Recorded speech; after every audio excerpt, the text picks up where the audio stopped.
Betty, put it on up. Oh, there we go. Oops. We can hear in the room the Zoom people, but we can't hear us in the room. That's what- Ah, okay. Okay. Got it. There we go. It's just one of those days. So let's move on. We have introduced the board. We are now in recording mode, which will be on up there. We are moving for approval of agenda. The agenda goes on out publicly. Thank you, Paul, putting it out, both Brown Betty, and we also put it up on the website. Do we have a screen share of the agenda? Just not ready for it. So we have an agenda. It's published and on out there. I'd show it to you, but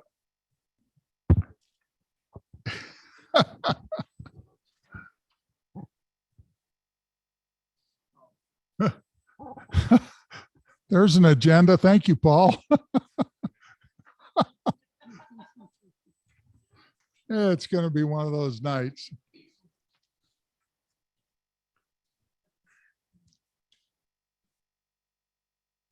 Is there anybody on out there in the Zoom meeting who has not seen the agenda or has any questions concerning the agenda? It's on the website. Feel free. I would like, if we could, to move on, get an approval of tonight's agenda. Carol Lorenz moves. Do I have a second? Second. Moved and seconded. Is there any discussion? I just lost everybody. There you are. Hello, everybody's back. So I got to move and seconded. Is there any discussion? Are there any objections? Motion carries. Agenda is approved. Let's go on to the general meeting minutes of May 25th. Our last general meeting minutes. Those two were put on out on the website. Thank you, Connie Berry, who keeps us up to speed on that. Are there any changes or corrections, modifications to last month's general meeting minutes? Hearing none, I would entertain a motion to approve the meeting minutes of May 25th, 2022. Bill Daly moves. Carol seconds. Is there any discussion? Any objections? Motion carries by acclamation. And we get to the fun part. This is a part where I wish I had a microphone stand, but I don't. It's president's comments. This is my prerogative. It's one of the things I put together the agendas. I do a variety of different things, but this is where my prerogative comes on in. I usually give comments like this at the annual meeting, but there've been a couple different things, couple events that have occurred that raise things on up to a point where I needed to address the body as a whole. One of the questions that's come on up, and I have to give an apology, is what is LICA and what is our real role? We are the information backbone of the island. We produce that information via the tome, which has been the long-standing backbone for a long time. And then somebody came along, lo and behold, and they came up with technology. Well, I made things a little bit more difficult. You find that a lot of people, we send the tome out to a lot of different people, but people still don't necessarily read their tome. Some of them wind up in people's trash. 2 years ago, then President Lou Green invited me to accompany him to a meeting. There were 5 of us. The meeting was to discuss the concept of having a website. Now, I don't share a lot of this information because it's behind the scenes, but it's time a lot of this information was known. Now, in that original meeting, there were those that espoused the idea what we really needed to do was build a site that would eliminate that other site, the one we call Nosy Neighbor. I'm not going to mention it by name. We all know what it is. And when you go there, you may have noticed a lot more advertising, a lot more nattering going on. Sometimes there's some serious bickering, but that was the idea. Lou and I sat back a couple different times and had some very serious conversation. What does our website need to look like? Do we want to go down that path? Well, we are the Information Resource Center. Lou and I set a path. We took it forward with the board. We spent numerous board hours over a year and close to a year and a half before we came forward with a site. We went through hours of arguing over what the name should be. Should it be the Leica site? And was like, well, that was already taken. Lummi Island, well, that was already taken. We wound up with a long name. And it is long, ourlummiisland.org. But the board spent a great deal of time coming up with the idea and foundation on how we should do this, how we should approach it. We got into the site development framework.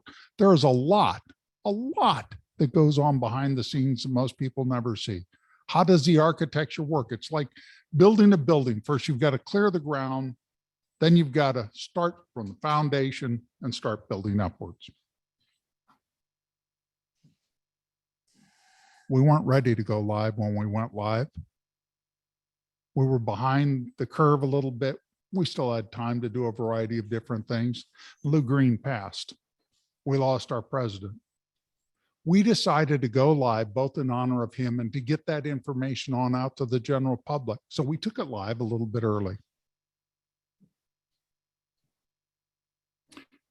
When you look at what it takes to build a website, it's all been done with volunteers. The costs have all come out of our own hide of Leica, our budget, our direction, where we've been. It hadn't been easy. So you look at the donated hours. And when I look at the donated hours, over 3,000 plus hours on in there altogether that we can see, and you put that at industry standards for computer development, which is about $65 an hour, you're looking at over $200,000 of volunteer time donated to build it to where we are.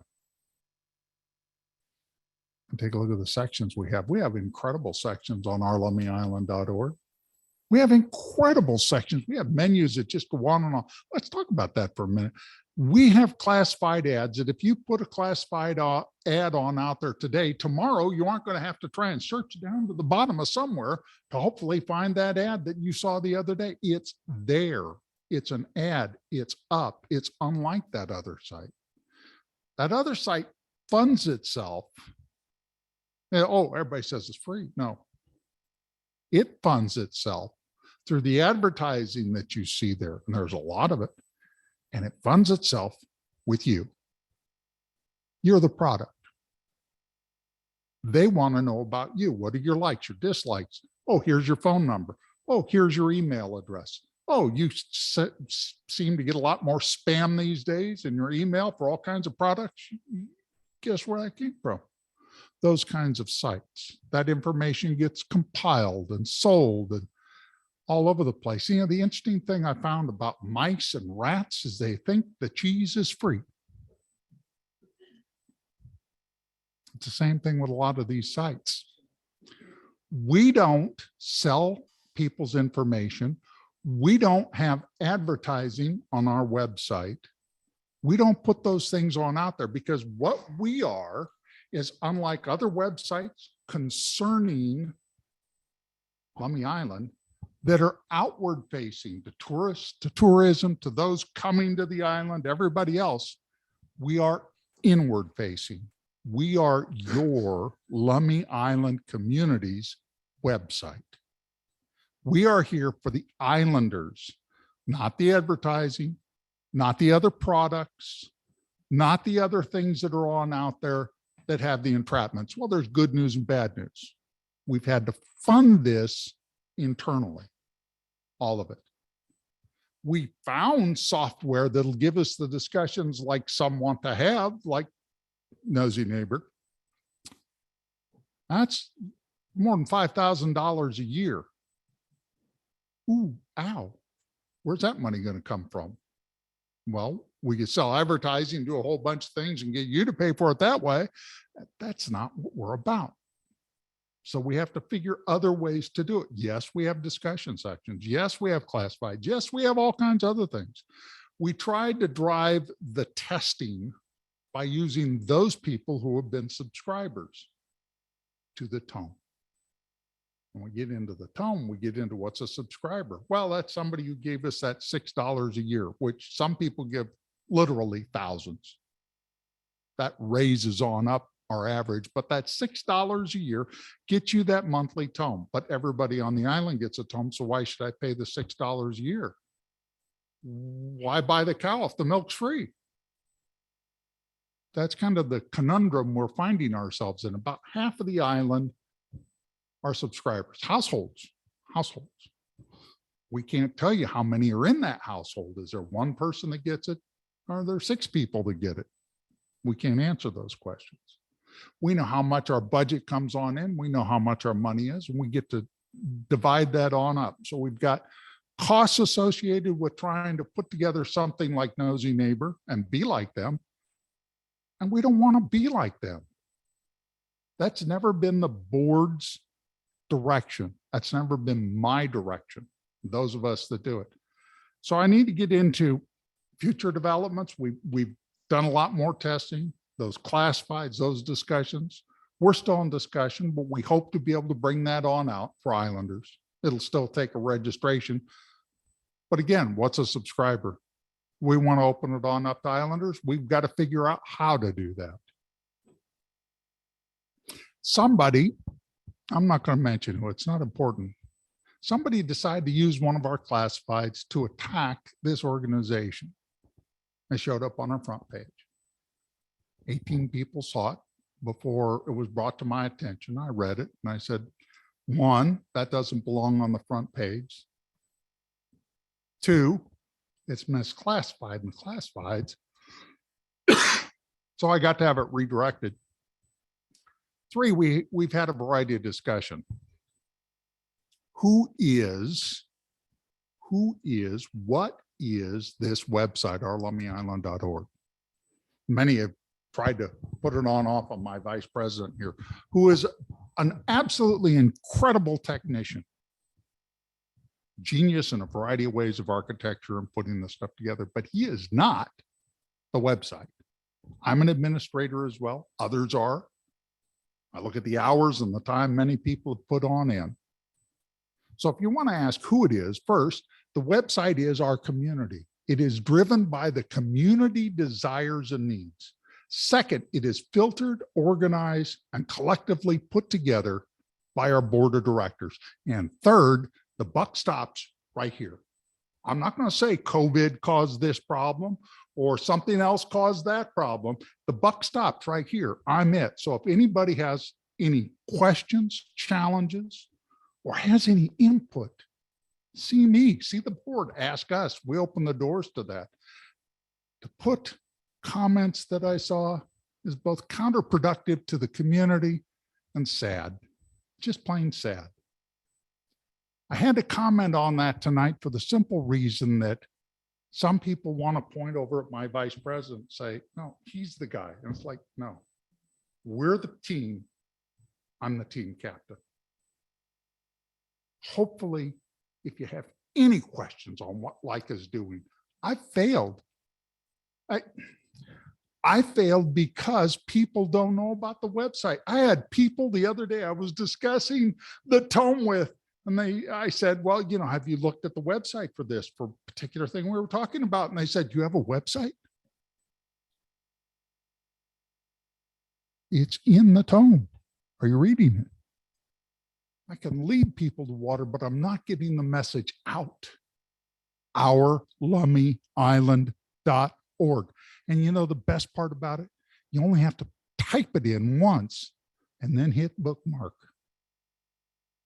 Don't have to do it again. We're not an app. We're not selling something to you.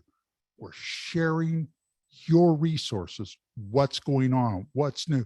We've got a calendar. Let's talk future developments real quick. We've got a calendar now.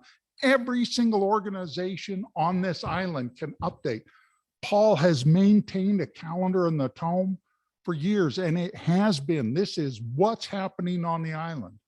Sometimes things change. Sometimes something happened. Events needed coordination. Sometimes people didn't quite get the message. Now we can keep it updated right now today. It's live. It's not a 1 month old document. It's live as of today. We're here to bring the island the information you need to know. That's really what it's all about. One of those things came on up when, again, Alan happened to mention to me last month, hey, did you know that this month marks a celebration? Oh, huh? No. We got talking about, do you know where you were 60 years ago now? 60 years ago, 1962, June. I was 9 years old. I was down in Sacramento. Some people that may be listening to this weren't around then. They weren't even born. Some people may have been making large incomes and raising families already. But 60 years ago this month, the single thread that binds every person on this island came here. And that's a Whatcom chief. It's its birthday. And because of COVID, because of all the things we've been through the last couple of years, I said, we need to have a celebration. There's our single thread. There's our communication. There's the one piece of all of the things we may agree or disagree or agree to never agree on. That's the one thing that affects every living person on this island, is that ferry. It's 60 years old. Should have been retired at 50. It's 60. It may make it to 70 before we see something. We don't know. So we discussed it in the board. We said, that's a great idea. I looked for volunteers. Do I hear a volunteer? Please, please, please. And she finally said it. Yes, yes, our event planner, Miss Potluck Extraordinaire, when we were doing potlucks here, the lady who's put together more of the events for us didn't know what to do with. Carol McKinney said, raised her hand and said, I will do that. And that was wonderful. It was great news to hear. So Carol is the point person on this. And I wrote a little short article and I put it on out there on the tome. Very next day, I happened to get a call from Al Marshall here on the island. Al Marshall says, hey, you know, my next door neighbor is Pat Laughlin. I said, okay. Her former name was McDonald. I said, okay. And her uncle was the first captain on board the ship, and she came from the shipyards on up to deliver it on board the Whatcom Chief. I said, wow, that's cool. We need to get a story about this. So we went looking for somebody to write the story. I'm not a writer, I'm a talker, you can tell. Carol finally found somebody for us. Next day, I get a message on Nextdoor from Judy Olson. Judy's saying, you know, we got other celebration around there. Are you guys going to think about doing anything with booths? Because we'd like to promote the reef nest fishery as well. Next day, I'm in here at church and Barbara Miller comes up to me and Barbara and I start talking. She points to a picture. It's over here in the entryway foyer of the Grange Hall here. And there's my dad. He was one of those first captains too. We've got some amazing stories. We've got some amazing history about this ferry. With that, for a couple seconds, I'm going to shut up. I'm going to let Carol, what's going on with this? Where are we at? What's happening with the celebration for the Whatcom Chief? I was at the concert the other night, and Riley Starks came up to me and he asked me if we wanted to sort of coordinate the celebration for the Whatcom Chief and the Reef Net Festival. And a lot of you probably don't even know that there will be a Reef Net Festival. Well, it is in the works, and it's been in the works for a few months. And where it's going to be held is the property that is adjacent to where Jerry Anderson lived, his home, that vacant lot. That's where we're going to have it. And when I, yes, over in Lego Bay, that's right. And I just felt that it was a good time to do both, and we coordinate both of them at the same time. So when I met with Riley on Monday, we talked about different things that he had already talked about with his group. And he gave me some insight to what he wanted to do. There will be an admission charge. They're still not sure exactly the amount. There's going to be boat rides out to the reef net boats. They will be selling fish. And what we've looked at is, it looks like we can have at least 15 booths with either organizations and craft people. We're still unsure of exactly what time that will be. The festival is starting at 12 and going to go right through till 9 at night. I don't think the booths will be open that long. That's an awful long time to have craftspeople and so forth. But we're working on what's the time limit will be on that. The parking, he's working on some things, and he's also going to be promoting it on the mainland. So there will be a shuttle service from the ferry to Lego Bay. One of the things they are going to do, because it is a big fundraiser for him, one of the things he's going to be doing is he's going to be selling t-shirts. And on the front of the t-shirt will be the reef net. And I asked him, I said, how about putting on the back the ferry? And I have come across a wonderful photographer, Bill Sager, and he has sent me a whole bunch of pictures, but I had trouble opening it because it was in a Google Doc this afternoon. So I'm going to look at those and then talk with Riley and see which one will be the best. But how I'd really like to advertise it is ReefNet Festival / Ferry Celebration. So that on all the flyers, that's how it should be written up. We'll be getting all that information on into the website and on out into the tome. And yes, and those sorts of things. one of the reasons Riley hasn't put out a lot of information is that property, they weren't closing on it until tomorrow. So he didn't want to put information will things be out, forthcoming. and so forth. So tomorrow or Friday, I'm going to be meeting with him again, and we can firm out some things. But I want something on the website, but let's hold off until we have all our ducks in a row there. I think that's, oh, I'm sorry, August 20th. Yeah. So we're looking at August 20th right now. Things still in coordinations, still need to be determined. We'll be having conversations on it further at our next board meeting in the month of July and see where everything goes. Our job is to keep you apprised of what's going on. So with that, I'm going to move on. Are there any questions so far of any of the things I've said? If anybody has any feedback, now's a good time because I'm here to take that kind of hit and I don't mind. Let's move on to reports. We have historically had Paul on up in a different section, always by himself, but it's still always been a report. None of these reports require approval.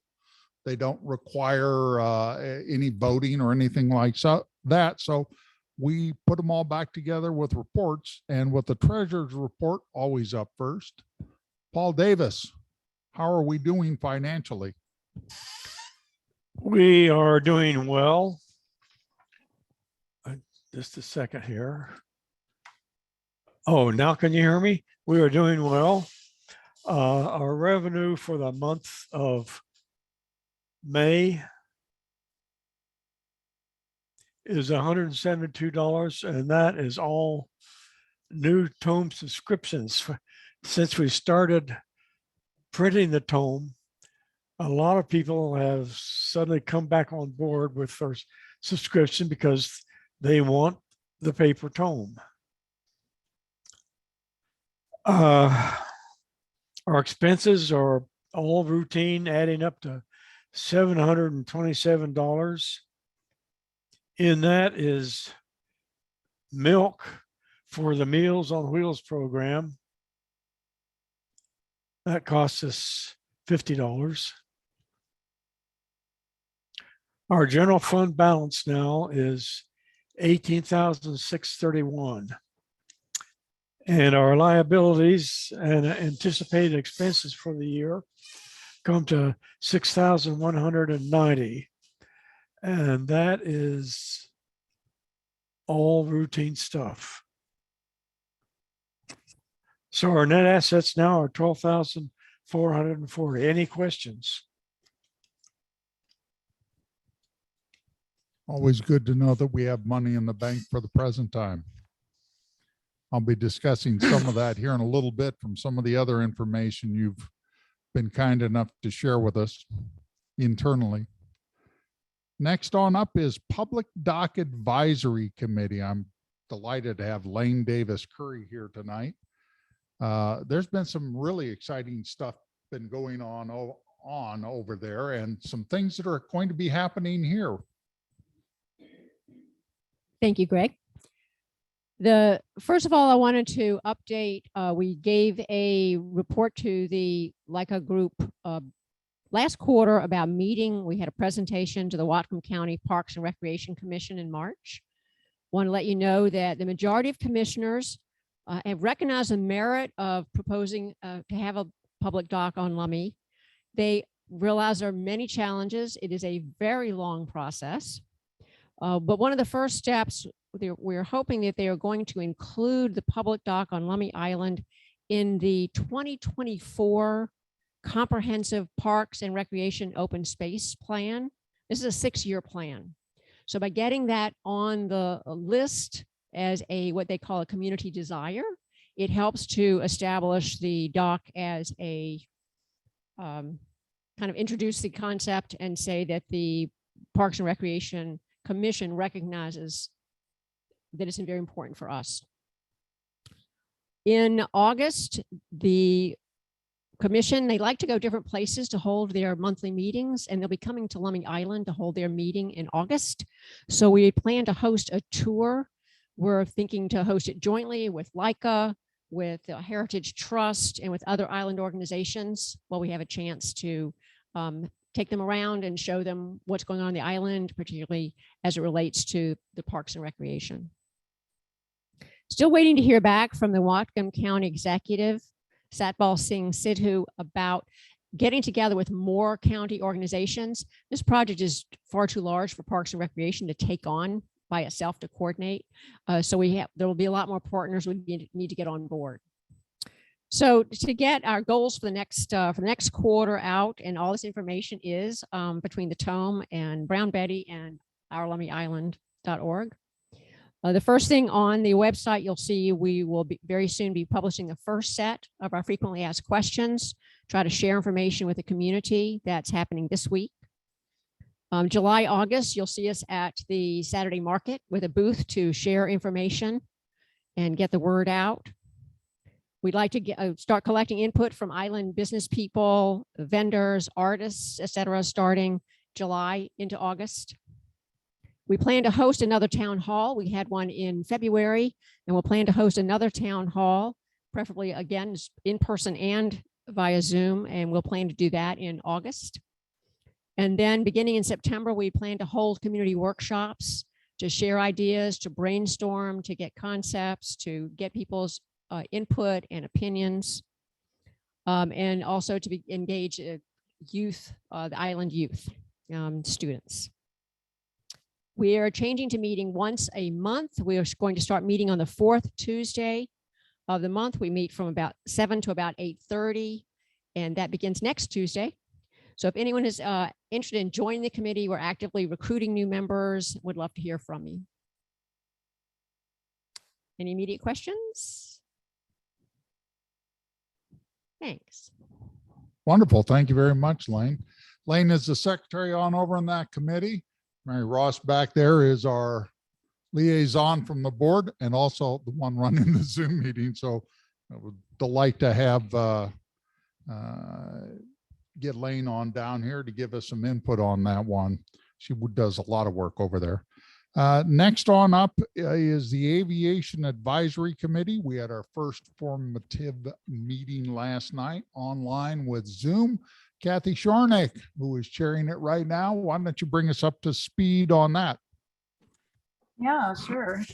Well, as you said, we had our first meeting last night.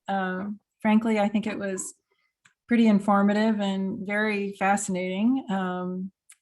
We didn't have a huge group, but we had a very engaged group. And it's clear that islanders have varied experiences with small aircraft on the over the island and flight paths, and different aviation experience, from being pilots to being in the Air Force to working with the FAA, or just lots of different paths into that. I'm excited about collecting and looking at data and collaborating with islanders and exploring constructive steps forward. So we're encouraging more neighbor participation and input, and welcome ideas and expertise. And want to invite people to join our meeting. Again, we're also recruiting for people to participate. Our next meeting will be held on Tuesday, July 19th at 7 p.m. And there is more information on there will be more and more all the time on our LummyIsland.org website. And I think one thing to keep in mind too is that the world of aviation isn't really on our radar, so to speak, and no pun intended, but that's kind of, I think we're also used to planes coming and going and being part of that world in terms of going places, or knowing that small planes fly back and forth and provide a great service here. But the world of aviation is going to be changing as well over the next decade. And I think it's really important to be part of conversations and kind of be thinking about the way that's going to be changing, and how that might change things for the island. Anyway, really invite you, or if you know other people who would be interested in joining these conversations and this work, invite you to work with us. So July 19th is the next meeting. Thank you, Kathy. We'll be meeting monthly. That's the third Tuesday of the month. Mm-hmm. Every month. Wonderful. And yes, always good to have more people. Before I move on to the next category of reports, you need to know these are not LICA committees. LICA sponsors these committees. These are Lummi Island committees. We're here for the community. If the community sees a need and there's something we need to talk about, we'll form a committee and find ways to talk about it and raise that information to the powers that be. Next on up is website publication team. That is Alan Crum. I have to turn my own mic on. Anyway, we, a long time in the planning has been a bunch of the restructuring of things, since we now have more things active and there's more content coming in, slowly, but it's coming in. We've changed the menu system a little bit. And the main reason for emphasis for this is most of our, over 60% of our users, the people that are looking at the website, not necessarily writing messages or creating posts, but using it as a resource, are mobile or tablets. So what we've done, and we've had for a long time, menus that are specific for the mobile side of things. And what we've done is now we're restructured the desktop view of it to more match the menuing system that and what's up front and center to match the mobile side. So that's one of the big changes that's just recently happened. That's been in the works for quite a while. We are, I don't have the numbers in front of me and I'm having technical problems. So I'm not going to even try to show it, but our numbers are up across the board on usage, search hits, everything. And we're not actually even trying on that because like Greg said, we are internal facing. We are a resource for the island. So we are actively looking for people to help with providing content. And that could be as simple as just writing something up in Word and sending it to the publications team, and one of the team members will handle it. You could even write it down on a piece of paper. We'll take anything. And I think that's all I have to say, unless you have something specific you want me to address, Greg. Well, one of the things is photos. We love getting photo submissions from people out there. It's just incredible. We've got a great photo section. We've got a YouTube section that's starting to develop as well. So for all you amateur photographers, naturists, hobbyists, others, remember, we're a good place for content and content storage. It gets the word on it. It stays put. You put it up on this website and it will be there not only tomorrow, but next year. That's what it's all about. Thank you, Alan. Appreciate that very much. Old business. Hey, we still haven't got any, but I'm going to move over into new business. The reason I say we have none, it's a formatting type thing to let you know there is no old business per se. This is what is on our plate that we're going to have to look at. In case you didn't know, I've said it before, colored paper comes from China. We don't produce colored pastel papers in the United States or around here in Canada. It's all imported. It all comes from Southeast Asia, mostly China. And in case you hadn't noticed, shipping from there, costs from there have skyrocketed. It's currently unavailable in the marketplace. So we switched to white paper, and that's great. We switched to white paper. That's the good news. Paper prices, just like everything else. Anybody here didn't know that there's inflation going on? Gas prices, all of those things. Congratulations. Well, our paper costs have gone on up. So the first thing we need to talk about, our tome production costs used to be $3.80. $6 for the subscription. $3.80 was to print, mail it all on out to everybody, go through that process alone. That was $3.80 per person per year. You paid $6, and of that, $3.80 went to producing it. That's where it was. The bad news, paper costs have gone on up, production costs. And that $1.20 that was left, that took care of the web stuff that we have, that Paul has to have for both Brown Betty, for some of the other things, the backbone, the post office, the postal registration, and all on and on and on. That $1.20 stretched that far for each tome subscriber.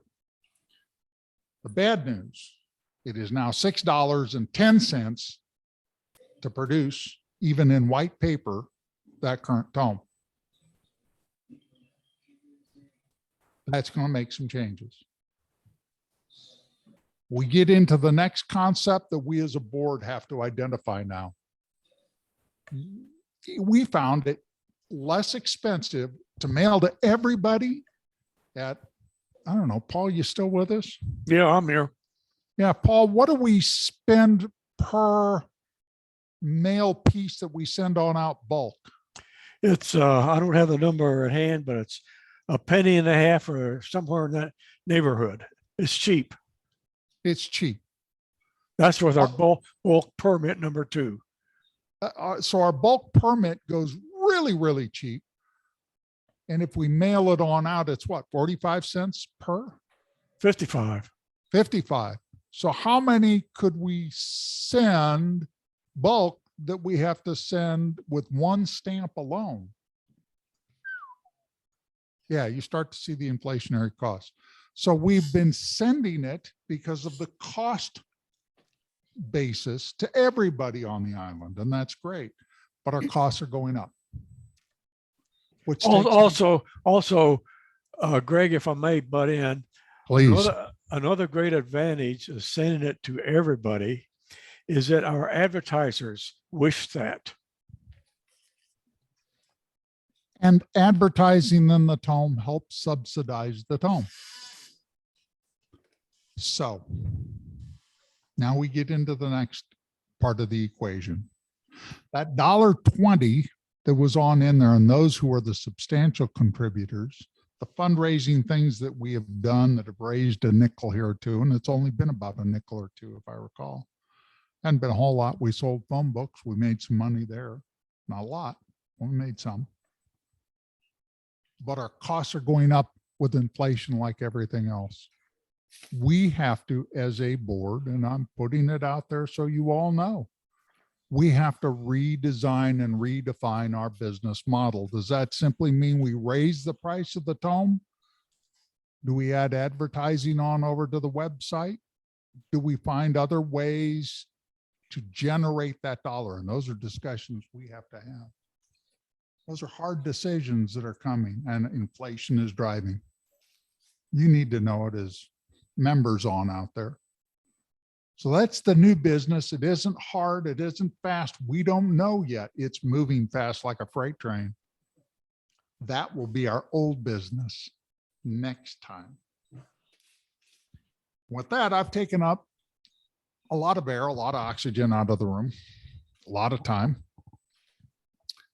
And I get to move on to my most favorite part that we started with some time back, and that's having presentations. If you live here on the island, I'm going to give you the second single thread that binds every one of us. I wish for each and every one of you, deep from my heart, you never need the fire or medical services on this island.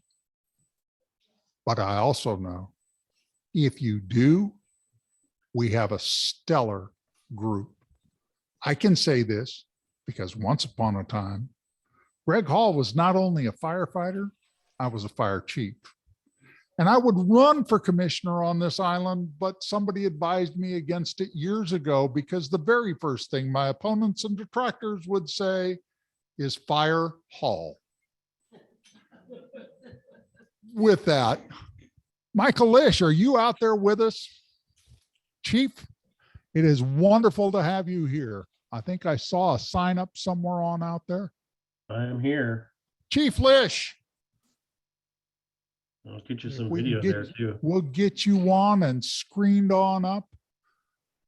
We had here in this Grange Hall on this past Saturday night, you did a great graduation here.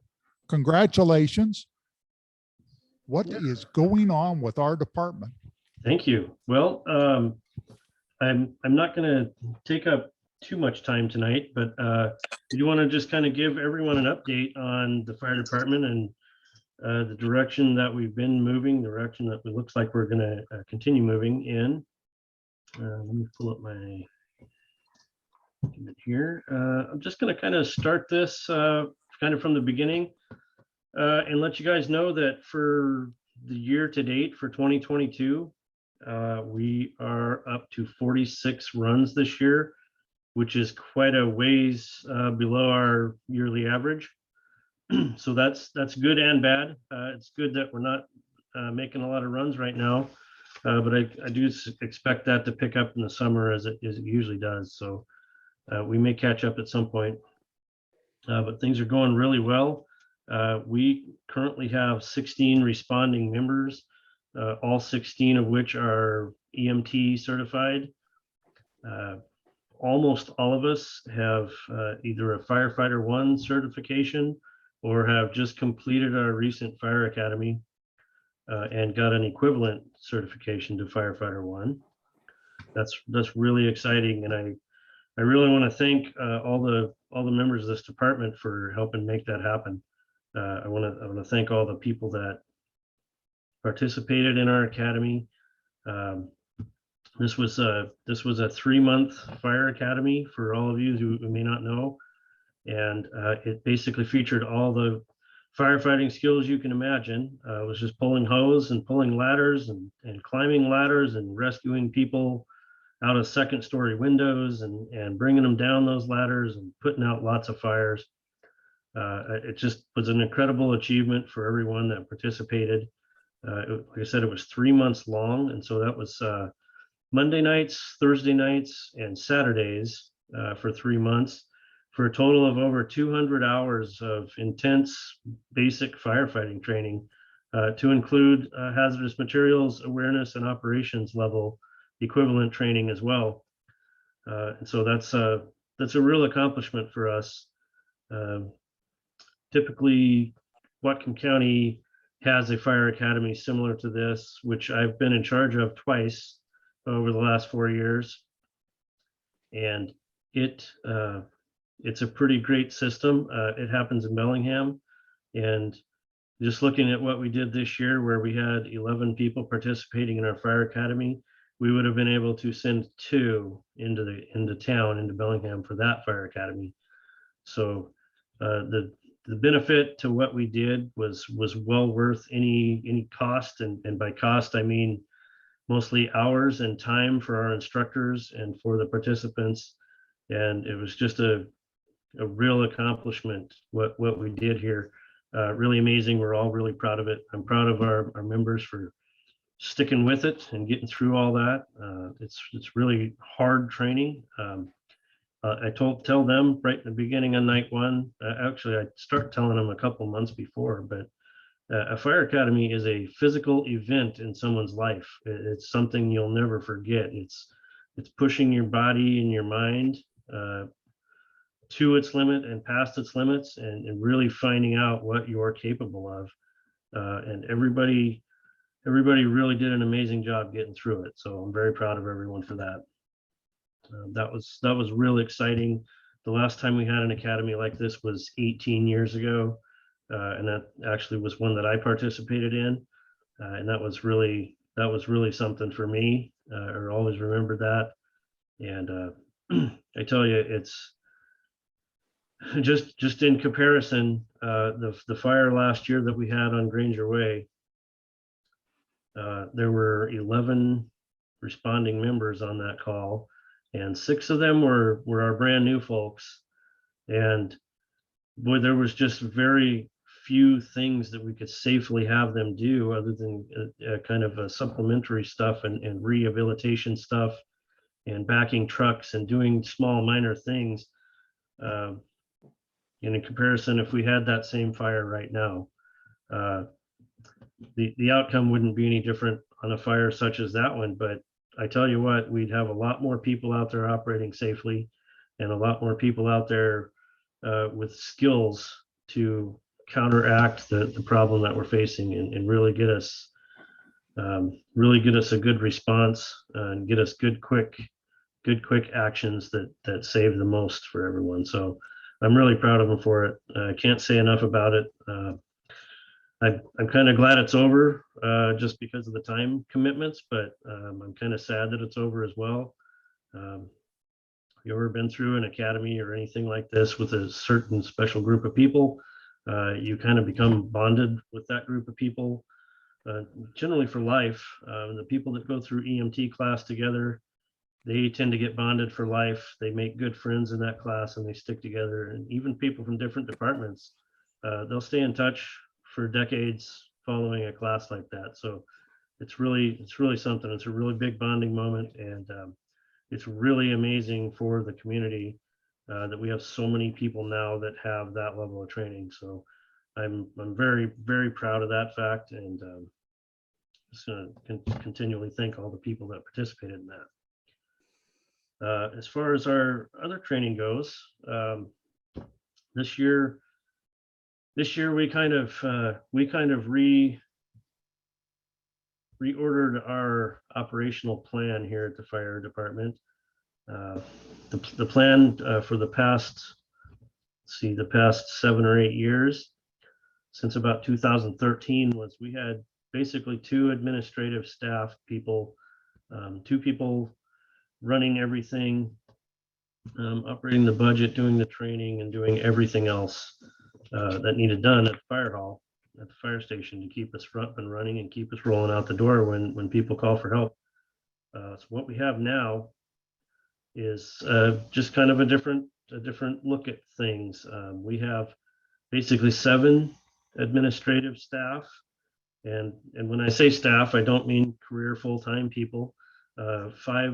6 of those 7 people are volunteers, operating, doing a lot of extra work for us under a stipend program, to where basically, when I stopped being assistant chief, I've taken that and split all those duties up into 5 or 6 different categories, and we've got 5 or 6 different people now completing that work for us, so that the fire department can continue to function smoothly and keep being able to get out the door when people call.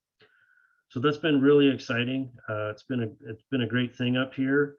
There have been more people up here at this fire station than I believe ever before, at least in the time since I started volunteering and then being employed here. And so that's very exciting. It seems like there's almost always someone here.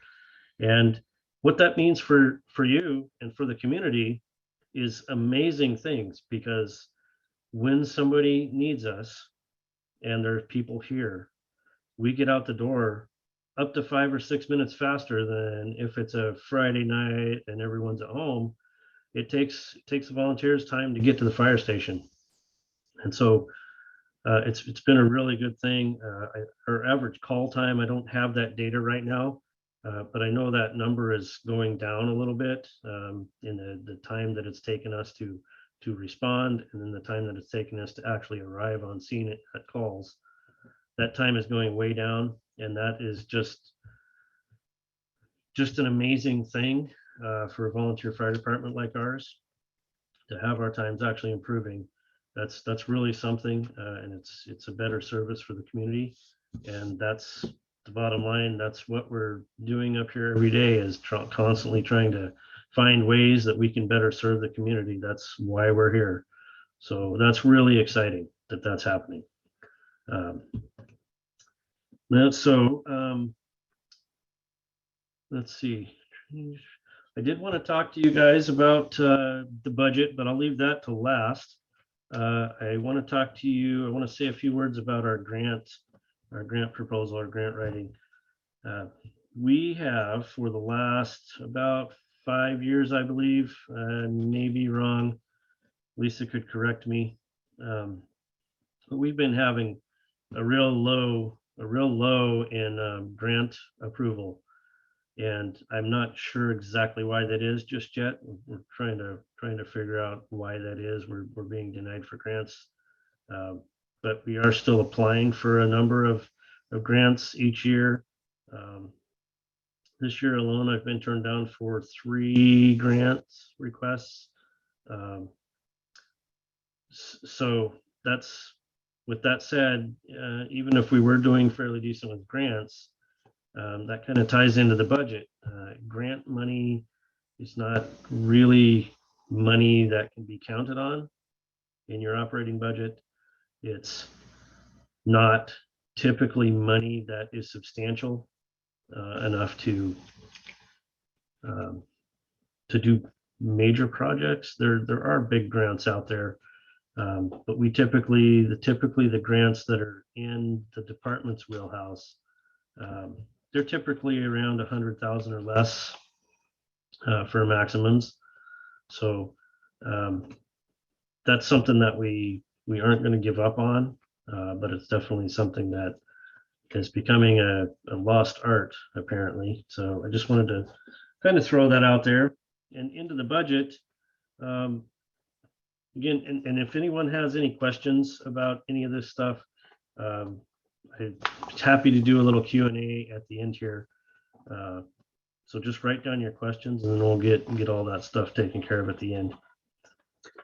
As far as our operating budget goes, I'm not going to get into too many details unless somebody has some questions, but I do want to point out that with the approval of our tax levies last November's election, we're currently operating under the largest operating budget that this district has ever seen, which is a really good thing because sadly we were right out there on the edge of viability of a lot of our equipment, a lot of our safety equipment.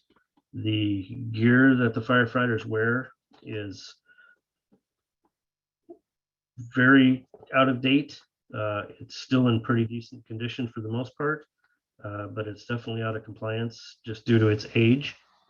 And some of it is failing, but we take as good a care of the stuff as we can. We try to make it last as long as we can. And it's all kind of weird. It just seems to all come to end of life at the same time.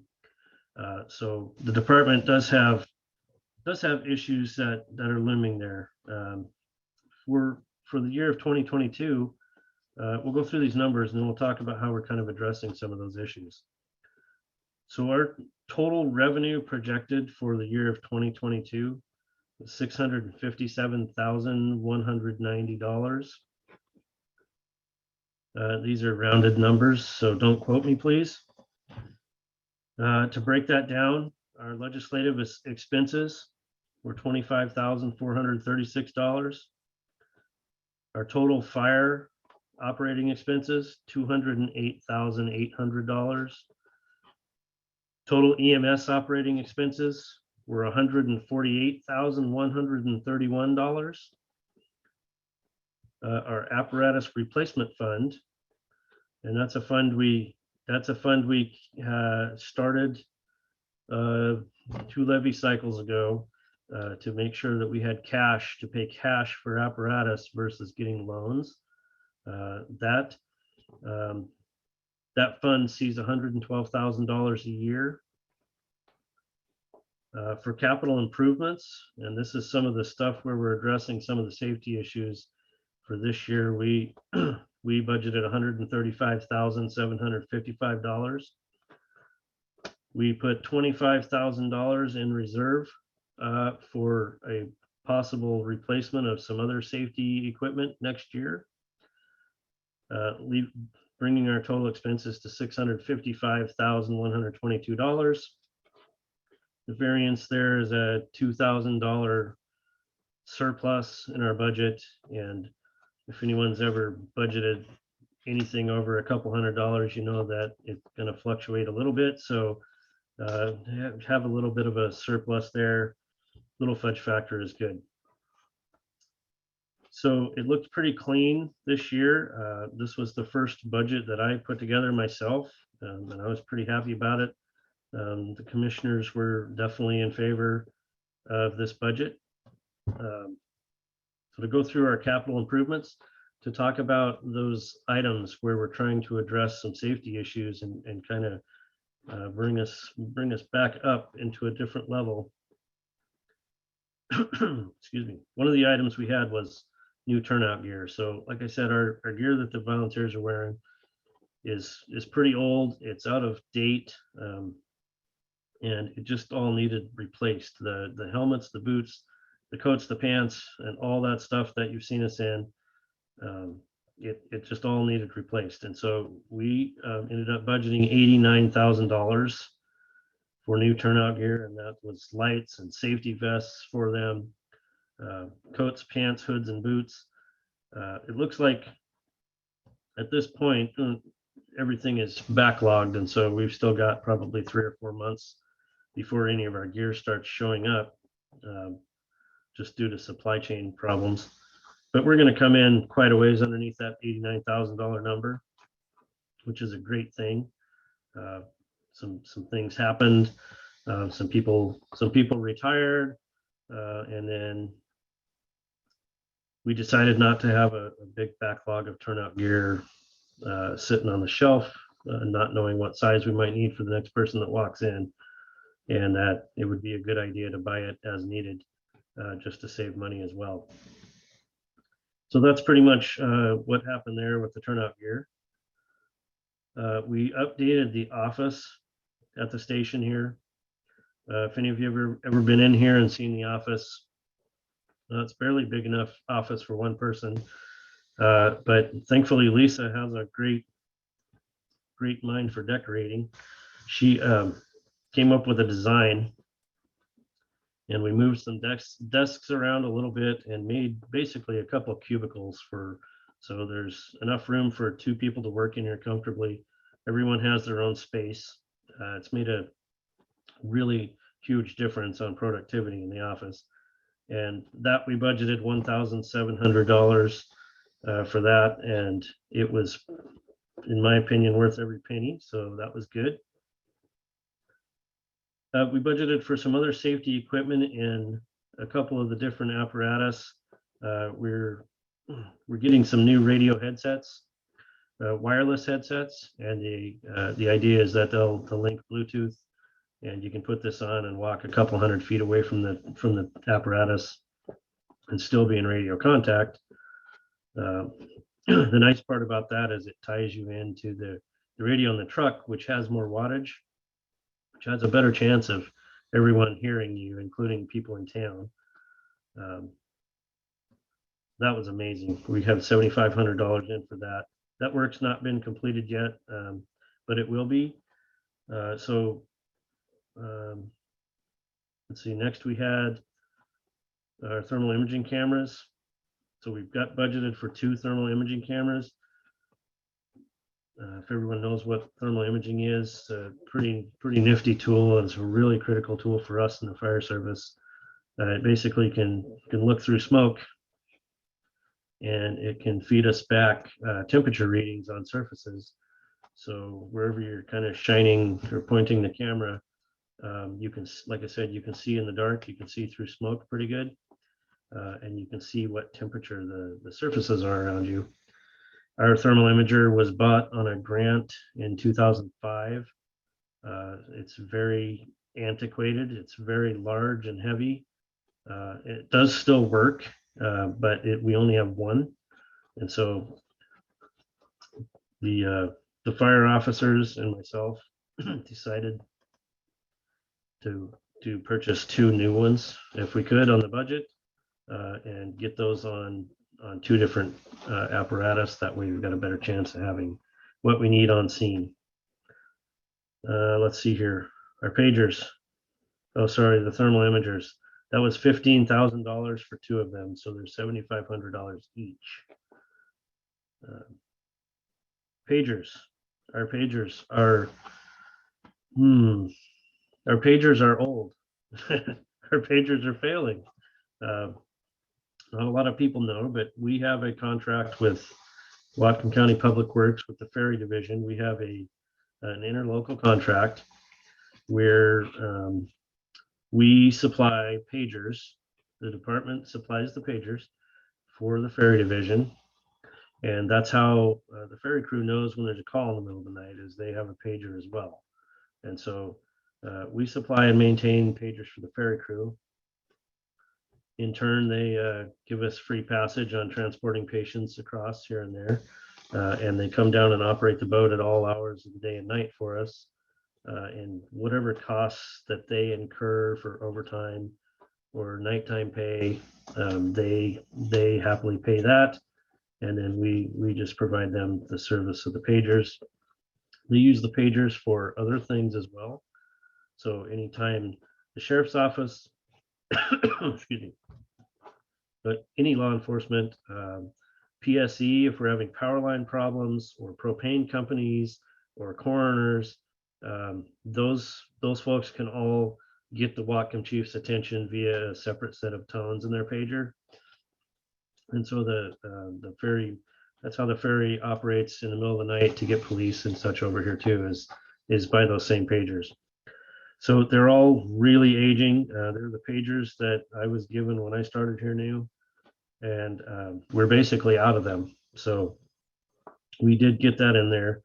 That was we came in under budget on this, but we budgeted $16,000 for 40 new pagers, and that would feed a new pager to all of our members, plus all of the ferry crew, with a few spares. And then in lieu of our coming academy, we budgeted $6,500 for a training prop addition or training prop repairs to the storage building across the street, which we're going to probably end up using most of that money. And so that's what basically builds out our capital improvements. Otherwise, all the other dollar figures that I gave you guys, I know there's a kind of big numbers, but that's what it takes to operate and run a fire department these days. It's really, I found it really eye-opening when I started into these budgets, and I looked at what Duncan had for the past budgets. I was really just in awe of how much it really takes to make this happen up here. So let's see here. The other thing about the budget that I wanted to bring up to you guys and just kind of let you know is these are tax revenues that we bring in based on the levies that were approved, and those come in that tax revenue comes in April, and then it comes in October, I believe. And so month to month we get typically small little portions of tax revenue that comes in, just based on people that paid a little late or whatever, for whatever reason. They get a couple, but the main payouts for the tax revenue are in April and in October.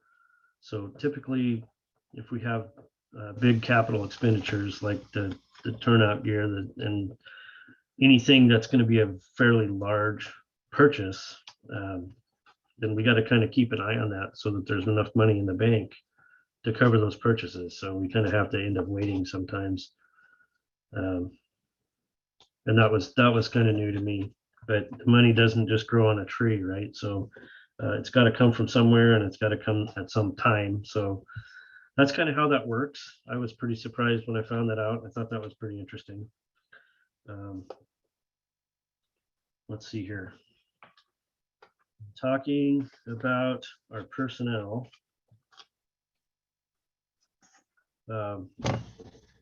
So currently I mentioned we have 16 responding members. We have one more application that's being processed right now, and that's pretty exciting. And we're always kind of looking for more people. I set up our little reader board out there and put some catchy little questions on it. There are just some thinkers for people as they drive down Lego Bay.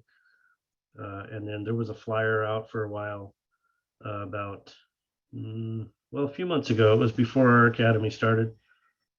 Just kind of trying to trigger in people's minds, hey, if it's the right time for you, come on up here and see what it's all about, and we'll see if we can get you on board.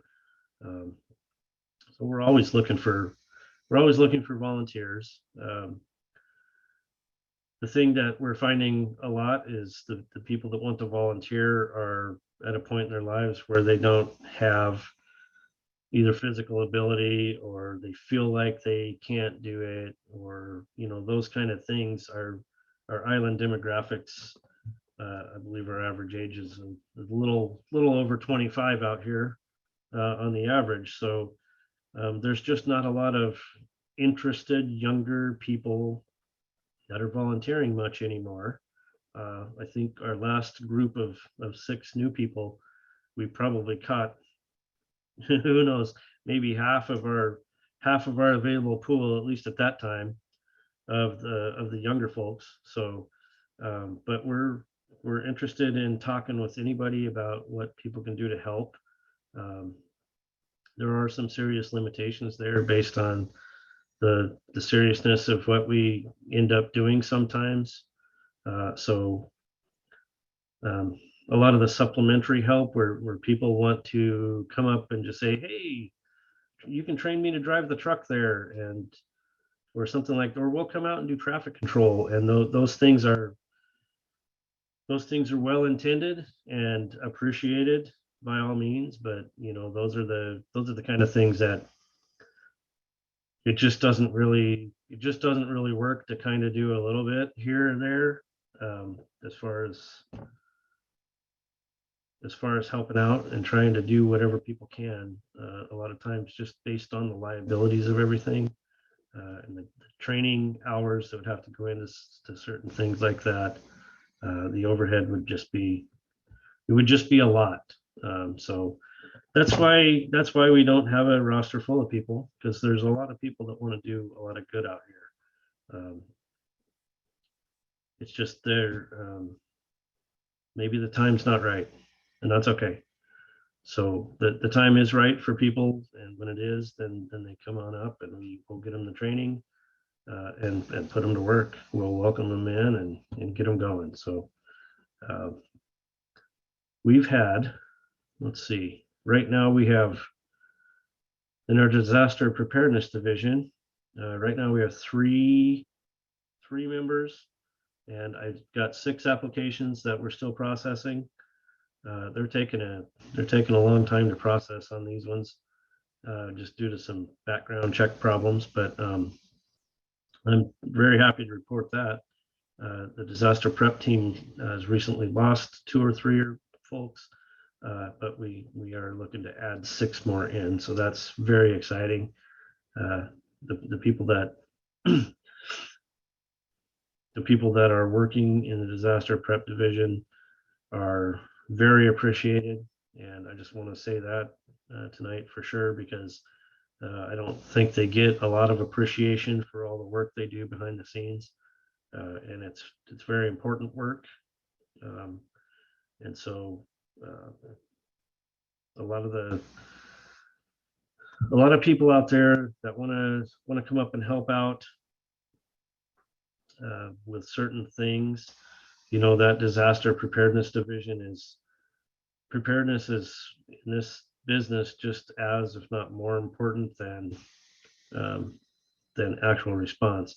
Preparedness and prevention of things, right? Prevention of the emergency is way more important to us than the response. So that's a division that we're looking at. It's growing like wildfire, pun intended, and we're very happy about that. So happy to get that division actually growing and moving forward. And let's see here. Let's talk about our apparatus real quick. Chief, if I may, real quick. Yes. Just to clarify a titch on the background check issues that we're having. Those are administrative. We've changed from one company to another, so we're just getting used to the new services that we're using to run those background checks. Not that we're having background checks with any of the individuals that are reaching out to be on the disaster prep. Yes, thank you. That's a good clarification to make. Thank you. Yes, no, it's on my end. It's administrative. Yes, no, we don't have any problems that I know of with any of our applicants. Thank you. You're welcome. Okay. Let's see here. So we talked about our apparatus replacement fund when we went through the budget there. That's basically there to build up money so that we don't have to get loans and pay interest on apparatus, because they're very expensive. The new fire engine we just brought home last summer was upwards of $450,000, and it was one of the lesser expensive ones that can be bought these days. So it's pretty expensive business to be in. With that, I want to talk about the initial attack truck. So our little truck that you see rolling around behind our ambulance on aid calls, Well, it's also a fire truck, and it's basically a brush truck, and it goes out and basically, well, we have it respond to every single call. It's a really critical piece of our fleet. Um, it's smaller than the fire engine, so it can make a lot of the weird driveways that maybe a fire engine that's 30 feet long can't get around the trees. This apparatus can make it. It goes out on power line calls. It goes on aid calls. It historically has been the first in apparatus in all fire calls. Although we're kind of looking at that operation a little bit, it still may be, but depending on where we're going. That truck right now had a fairly catastrophic pump failure during our academy training. And right now it's in Tacoma. And we're looking at 14-week lead time on a new pump for that truck. So what that means for us is that probably our most used, most critical piece of equipment is going to be gone until at least October is what we're looking at. So I just thought that was important to bring up, that that's going to be gone over the summer. So we're currently working on the old engine that was replaced recently. It is not operational right now as a fire engine. There's problems in that pump as well. I think we can maybe work through those in-house and get that fire engine going so that we at least have a couple of engines over the summer. But that's kind of what we're looking at right now. It's pretty scary when one goes down, that we don't have a whole lot to back it up with. Even with that kind of a budget, with a $655,000 or $657,000 budget, it's really hard to have enough stuff just in case. And the problem is, even if you plan to have enough stuff for just in case, where do you keep it all, right? So right now we've got the second engine, the old fire engine. It's outside there in front of the station because there's no place to put it, to keep it inside without renting something and spending a bunch of money. So those are the struggles that we're dealing with. Other things that we have going on are SCBAs, which is those are air tanks that we carry on our backs so we can breathe clean air and fire, so we don't have to breathe smoke. Those are all of our existing SCBA cylinders went out of compliance last year. A few neighboring departments and districts surplused a fair amount of their equipment, and we were able to obtain a large amount of those. So actually, and we've got enough of them that they'll carry us another 2 years, it looks like, into the future. So that was one of the reasons why one of our capital spends there, or it wasn't a capital improvement, but one of our budget lines was to add money into reserve just for those. And that again is just to try to make sure that we have money socked away for those things, so we don't ever have to take loans on big money purchases. Yeah, that's a $100,000 purchase for 12 of those things. They're a little over $8,000 a piece. So, and that doesn't count the masks, the new masks that would have to go along with those. So that's a pretty big purchase that we're looking at. So that's something we're socking a little money away here and there into the budget, into the reserve account. And then otherwise, looking into the future,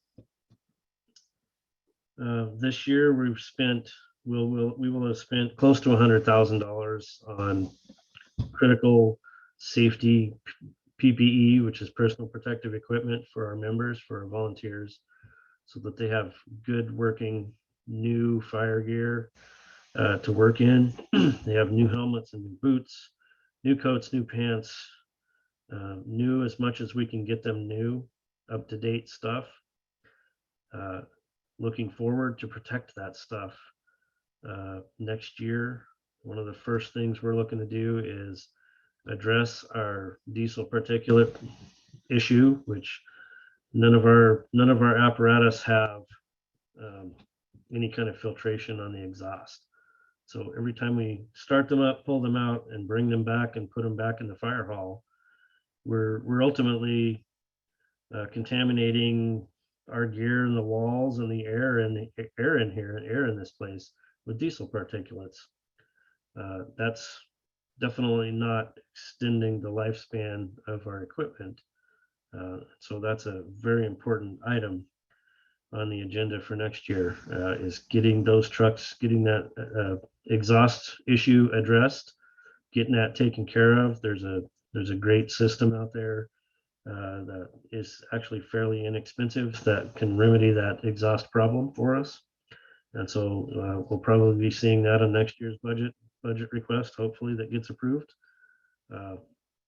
Along with that, we don't have any way to clean our gear. If we've been to a fire and we've got smoke and again, nasty particulates all over our stuff, or even just normal soiling, just dirt and mud from being on calls, we don't have any way to clean that right now. So we're begging, borrowing, and pleading with other departments and districts to haul our gear over there periodically and get it washed. A downside to that is once you take somebody's gear out of their locker, we don't really have any gear to put them in while their gear's gone being cleaned at a different district for 2 days or more. So I want to address that issue too. We really need a way to launder our gear here so that we can better take care of it. Everything we buy up here is an investment. It's an investment that the community made to keep them safe. And so it's important to me that we protect that investment as long as we can. I think we can get a longer lifespan out of the things that we buy and ultimately keep them in better operating conditions so that they're safer for our volunteers. And that's really my focus and my intent moving forward. At least the next few years, is to address a lot of those safety issues, nagging safety things. Like I said, the old kind of equipment that needs replaced or updated. That's our focus for the next couple of years. To take us back historically now,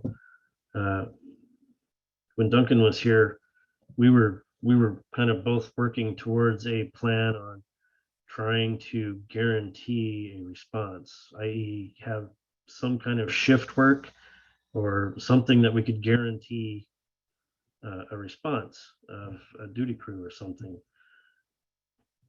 And that's a really big project.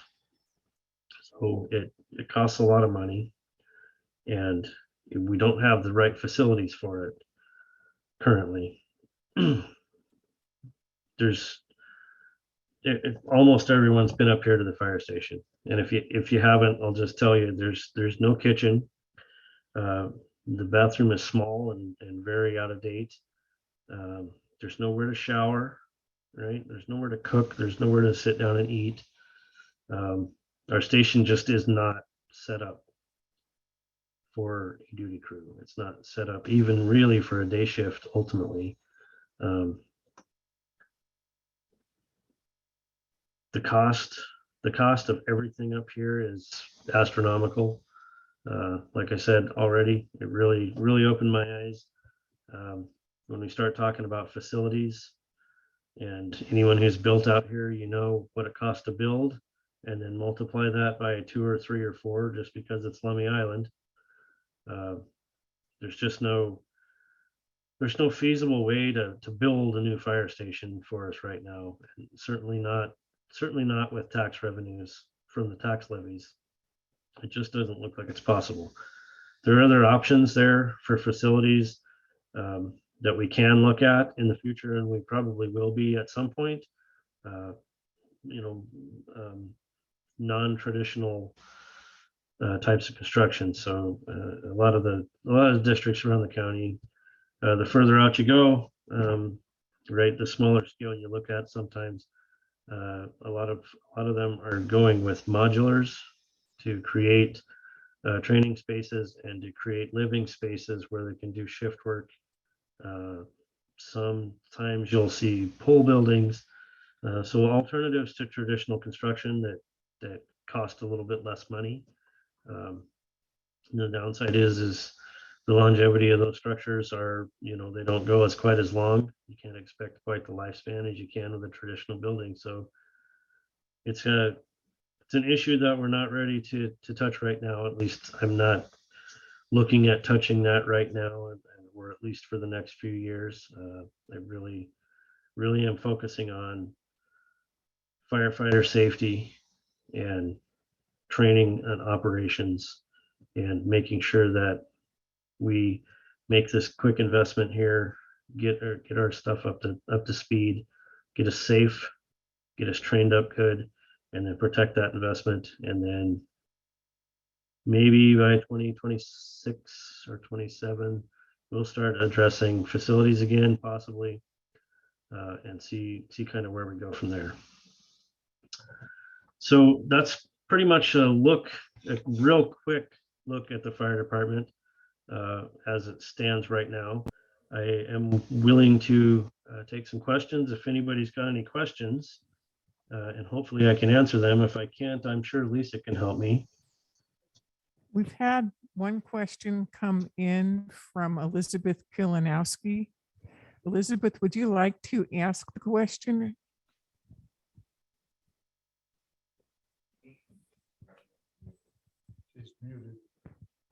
I can ask it for you. Her comment is I had to find my unmute. great.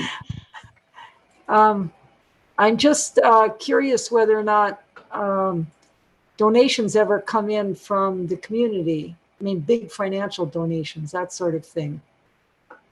Yes, occasionally. We over the last few years have had a couple of donations that purchased some equipment for us. As far as other kinds of big donations, in terms of trying to address some of these $100,000 issues, we haven't received donations of that nature. But people donate all the time. We get checks a lot of times when people pass on, their family member asks people to make donations to the fire association or to the fire department, and we get checks like that. And people do donate from time to time, but typically it's not a lot of money. Typically it's for a small kind of purchase, or something $5,000 or $10,000. Those are what I would consider a pretty big donation. And we get those frequently. It's certainly not enough money what we bring in donations is not enough money to substantially do a lot. That answers that question. I saw Catherine had a question out there, popped on up. Catherine, would you like to ask your question? Sure. I was just wondering, thank you first of all, for all this overview. I know you guys are trying to do a lot. I kind of more on the response side. I'm just looking for a little guidance, if you don't mind shifting gears a little bit about with the 4th of July coming up, some clear guidance perhaps on who a person could call. For instance, if I have neighbors or people down the road that are shooting off fireworks late at night and they come up into my yard, who do we call, or can we call anybody? I mean, what? Well, it's a great question. It's one of my least favorite questions. I thought it might be, sorry. No, it's good. It's good. Everybody needs to know about the 4th of July out here. It's not a pretty picture. The bottom line is the fire department doesn't have any authority to stop fireworks from being lit off.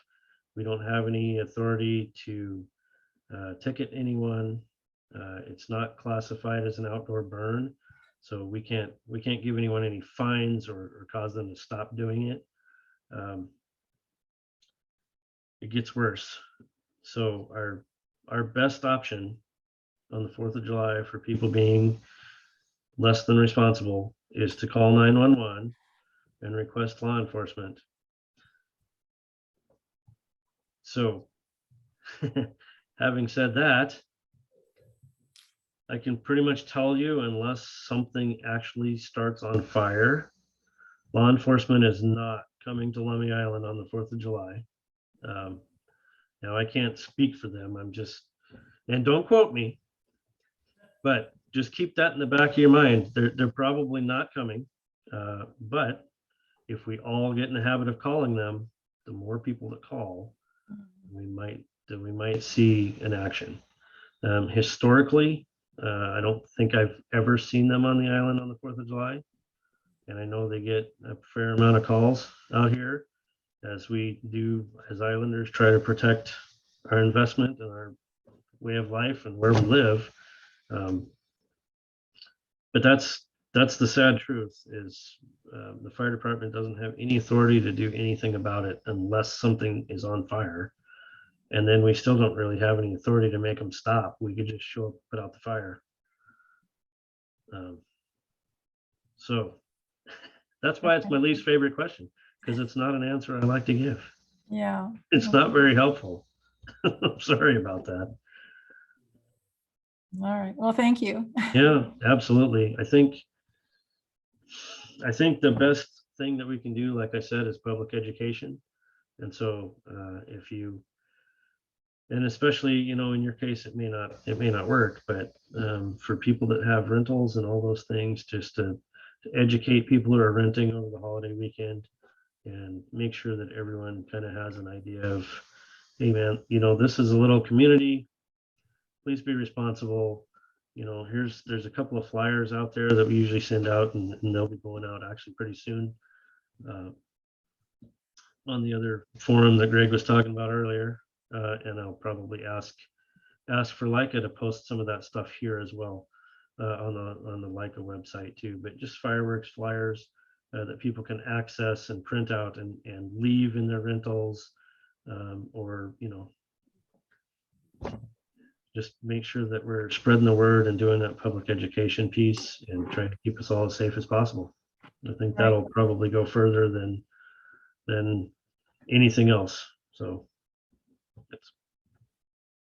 Chief, we do have a few pieces like that already on the website, but do know we're also your asset here on the island as well.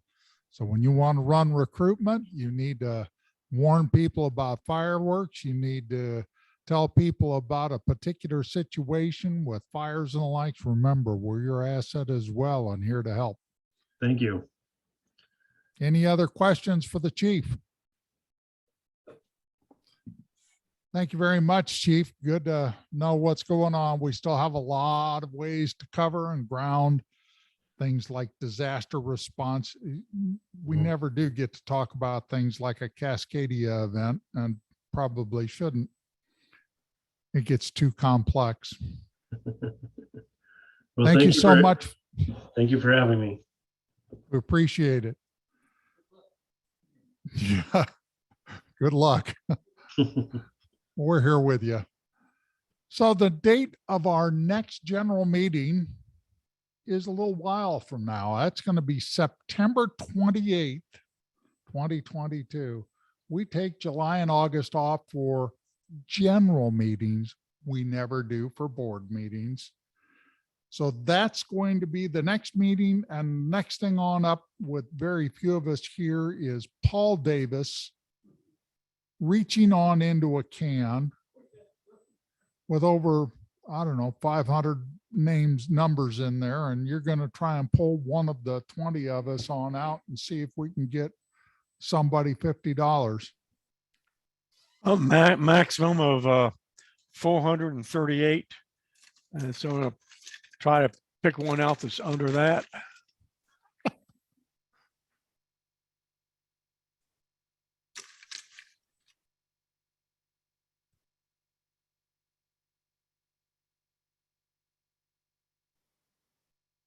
$203. 203. Who is the 203 number? Are you here tonight? Record that.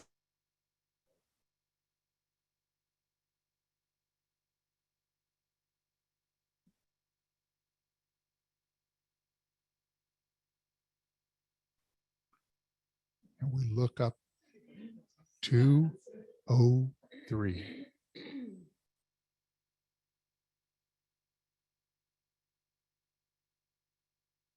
Can't hear you, Paul. You're muted. What?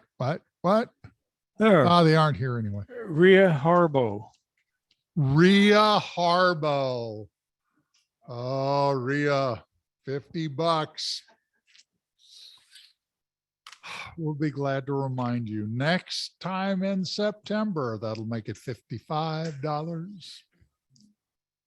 Has anybody else got any other public comment needs of the Island Association? If not, I will close and we are adjourned. Thank you so much for attention, for being here tonight. Good night. We still gonna do a Zoom meeting Friday night? Oh, yeah.